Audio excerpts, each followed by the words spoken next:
Cats can run faster, but foxes can run longer. If he ran, he could head her off before she reached her minions at the outpost. Well, he did love a good chase.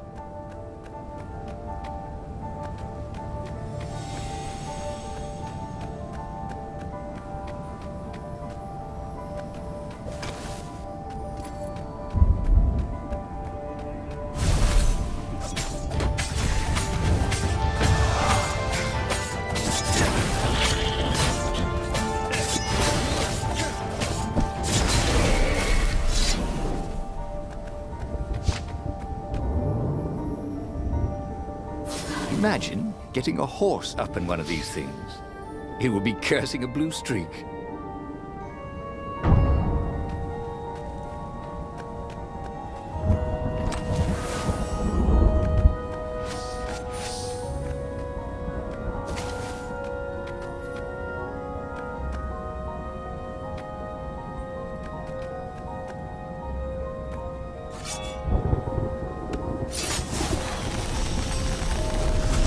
Or I could go that way, he thought.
Bernardo wondered if his future self had commissioned these poles.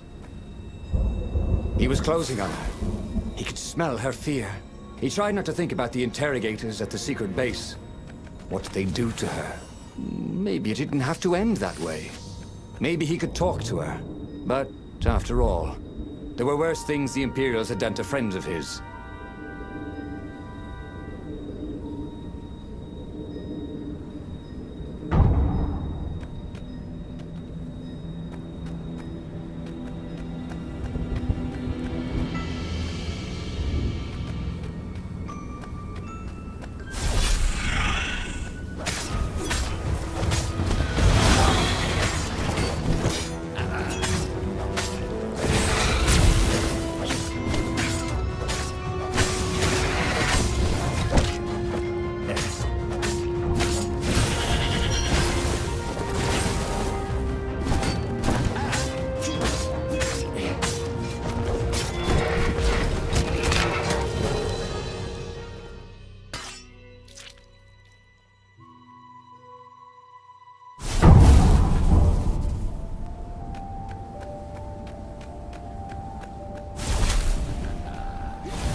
Bernardo reached the outpost. The Imperials there were no match for him. Soon after, Zenobia limped up the path. When she realized he was already in front of her, she didn't even try to run. "Oh, you left without saying goodbye." Again, he said, "Please, I'm enjoying this a little too much, she said, shaken. Oh, spare us the chit-chat, would you? Said Lapino as he shackled her hands so she couldn't throw spells. She knows all his plans. All the way back to the Farfarer, Lapino nagged Renato about how the interrogators would pry all the intel out of Zenobia. How that would turn the tides in the imminent battle. All they had to do was take her to the rebel secret base. Renato didn't like to think about what the interrogators would do to her. Couldn't he just talk to her?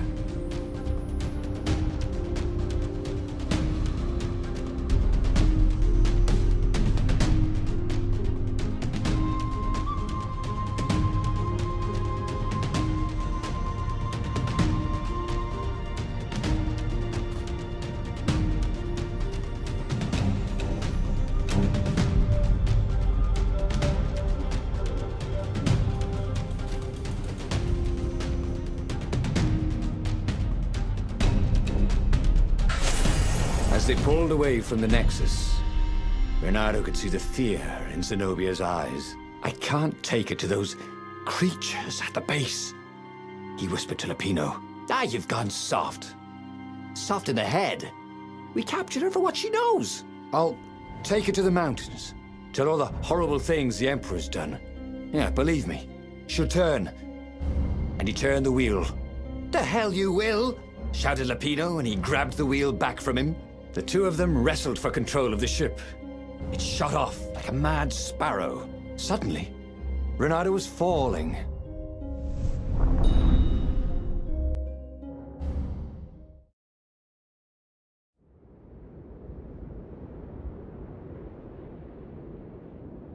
When he came to, Zenobia was standing over him. Why didn't you take me to the base to be interrogated? She demanded. Do you know what's left of people they interrogate? This is some trick, isn't it? To make me fall for you again.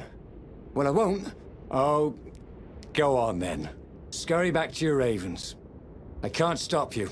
But strangely, she didn't. As Renato set off to find the Farfarer, she followed him, keeping just out of sight of the ravens.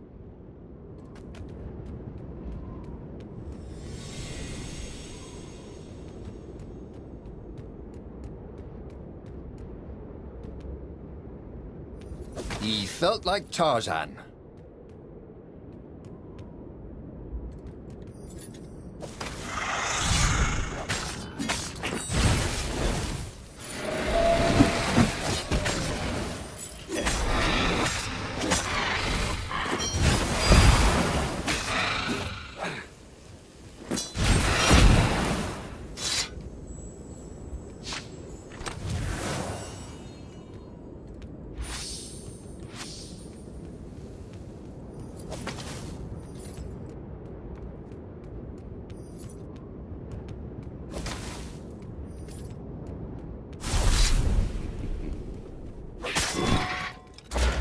Renato felt bad for littering, but these islands were short on trash cans.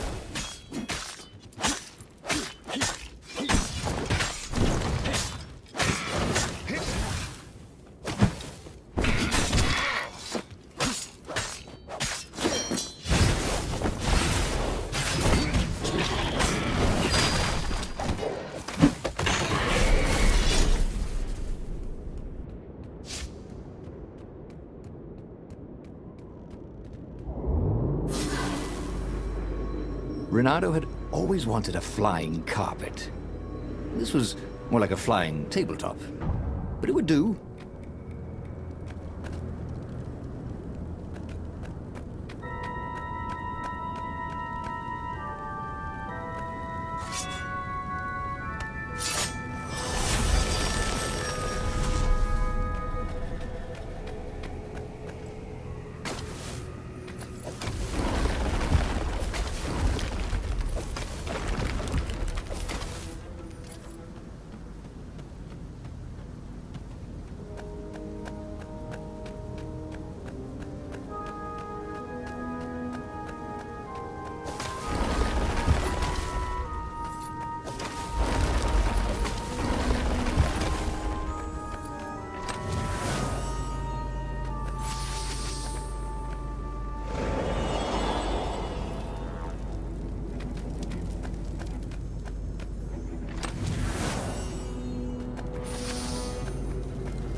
As Renato stopped to sniff the wind, Zenobia came up, still mad.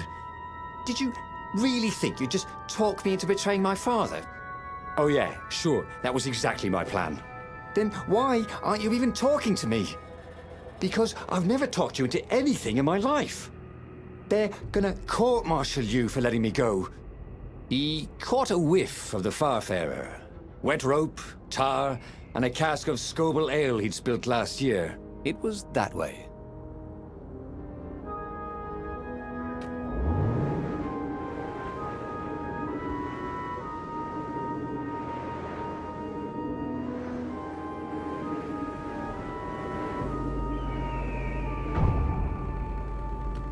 What are you guys dressed up as for Halloween?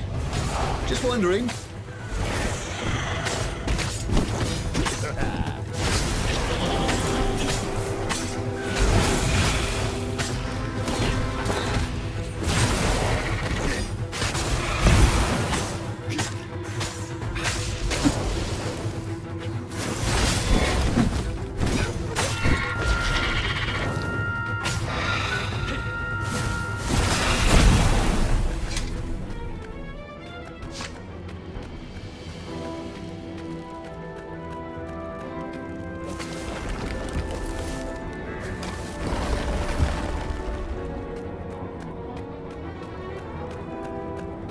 Couldn't they have put in an elevator?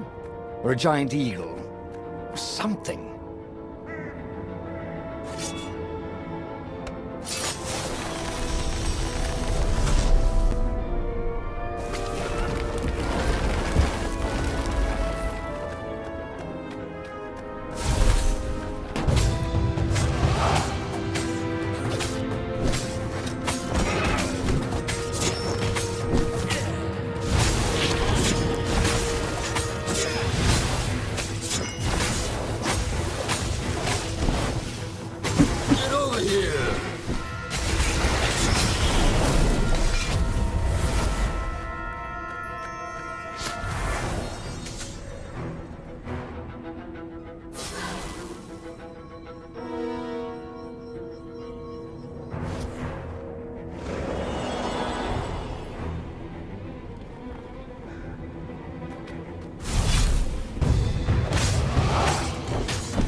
Can I borrow that?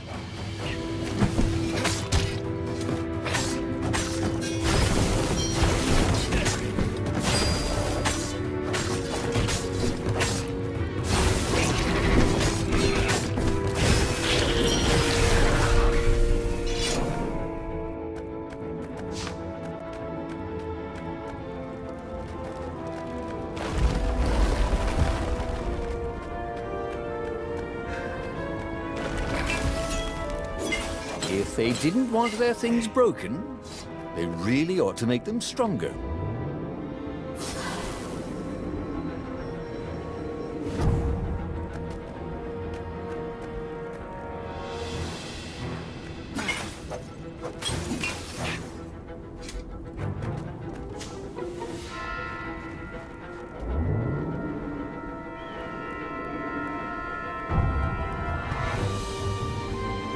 Renato wondered if he should have taken Zenobia to the rebel base for real.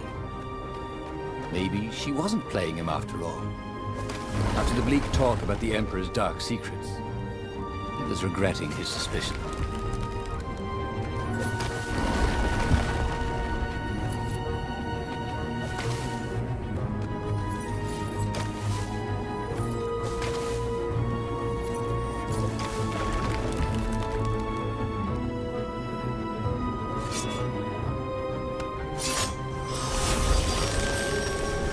You never knew where the road would take you, thought Renato.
When I build my castle, thought Renato, all my gates are going to open with buttons, and all the levers will drop rocks in your head.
That he didn't feel more pain.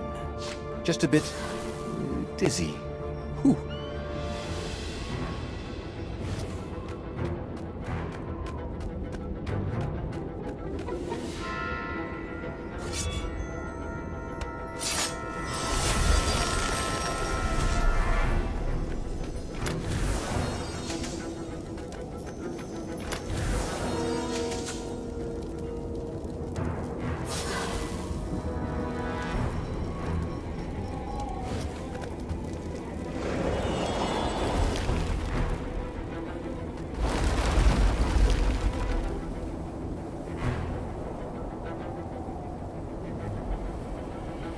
Sure enough, the Farfarer had crashed in some rocks.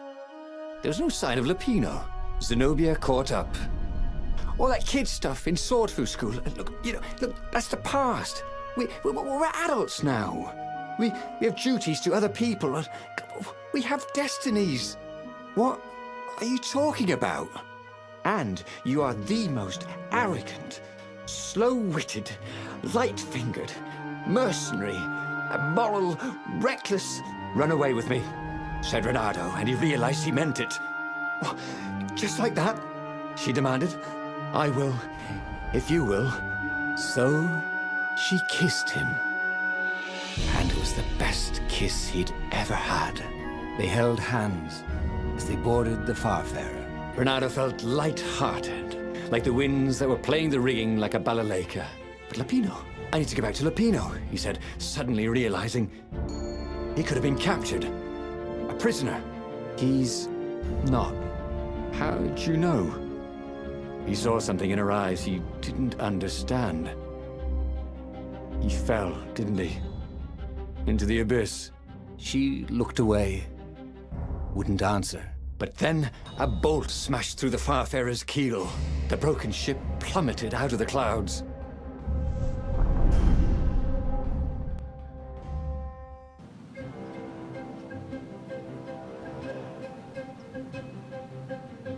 Renato picked himself off the deck.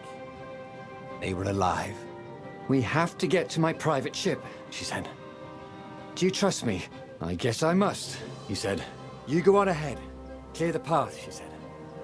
I can't kill my own soldiers. He wanted to say that he didn't trust her, that he had no idea what he was getting into. But he had no choice, did he? He was following his heart. That's what it means to be a hero. You had to follow your heart.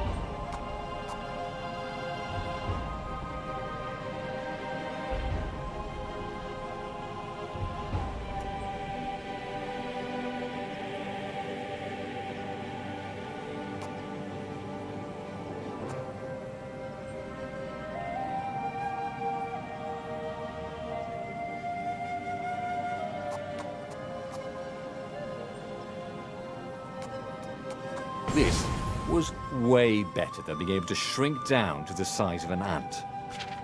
What was that all about, anyway?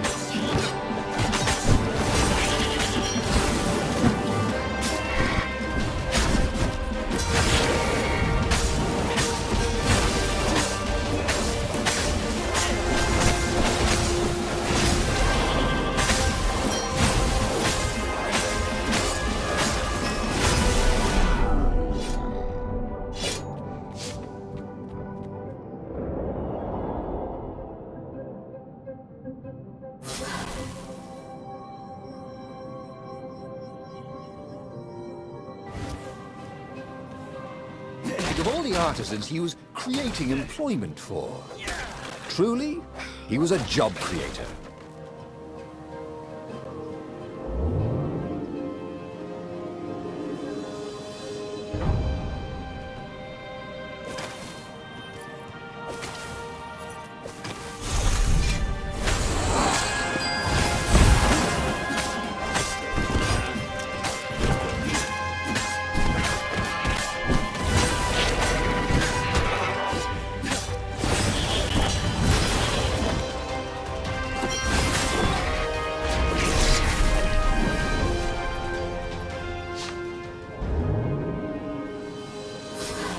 This was much easier than free climbing.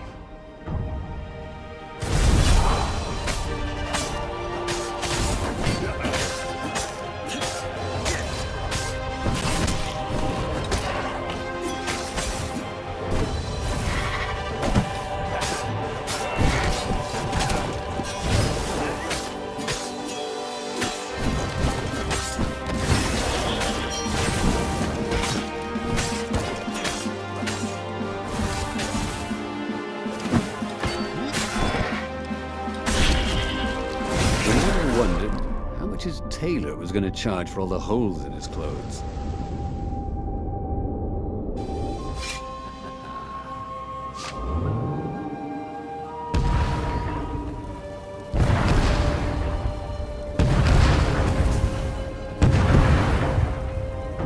They paused to catch their breath. It was strange to be so close to her. "What are you thinking?" he asked. "I'm trying very hard not to think." "Me too," he said. Up ahead, he could see the thin silver of Zenobia's personal ship. It looked fast. They would leave all this behind.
Truth was, Bernardo really liked the sound his sword made in the air.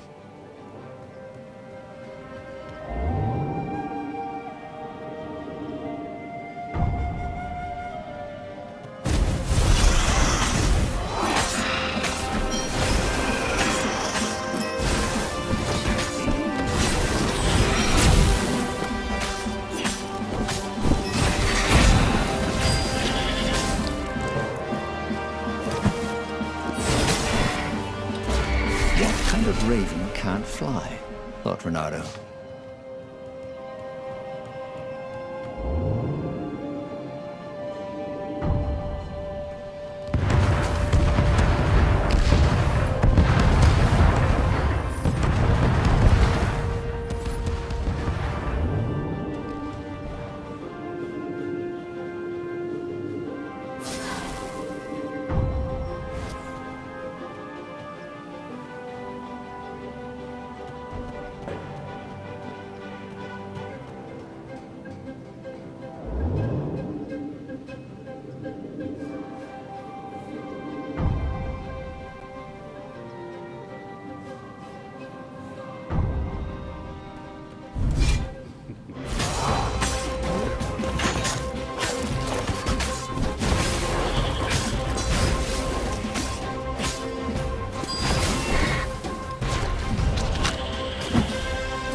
As they reached her ship, Renato suddenly felt a sharp pain in his stomach.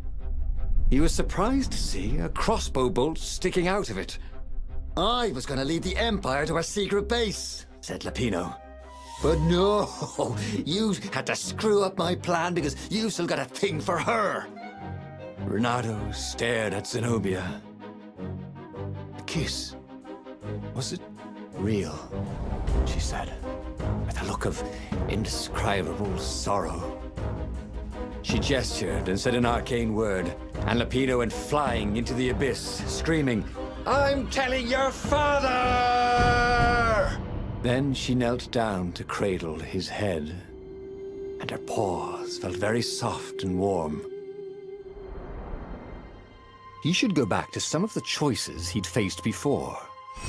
Maybe there were new paths that had opened up, like those doors he was opening up all over the map that took him to new treasures and around his enemies.